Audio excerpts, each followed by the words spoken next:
হয় মৃত্যু না হয় বইয়ের, যা আছে ভাগ্যে। দেখো আমার অ্যাডমিশন টাইমে একটা চিন্তা ছিল, হয় মৃত্যু না হয় বইয়ের।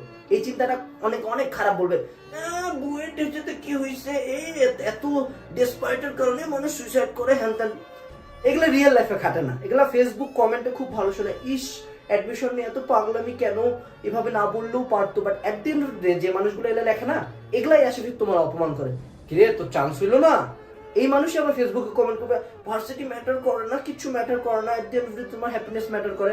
সো ইন রিয়েল লাইফ তোমার একটা গোল থাকা দরকার যে আইদার এটা হবে নাইলে হবে না, যা আছে ভাগ্যে আমি আমার সর্বোচ্চটা দিয়ে যাব। আমার যেটা প্যাশন, আমার যেটা গোল, আমি যেটাকে ভালোবাসি সেটার জন্য আমি আমার সর্বোচ্চ এফোর্টটা দিব, তারপর যা আছে ভাগ্যে আমি দেখবো।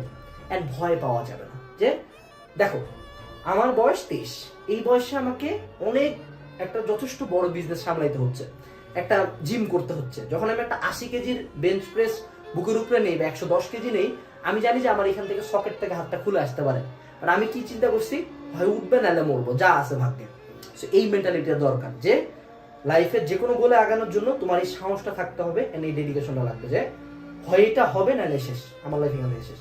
এই মেন্টালিটিটা দরকার। তার মানে এই না যে তুমি সুইসাইড করে ফেলবে শেষ হলে কি আবার সেম সাইকেলে গেট ব্যাক আপ, এবার মানে আবার হবে। ওকে 100 কেজি তুল উঠতে পারে না, আজকে উঠে নাই, 1 মাস ট্রেন করবো আবার 100 কেজি উঠবে। ওকে।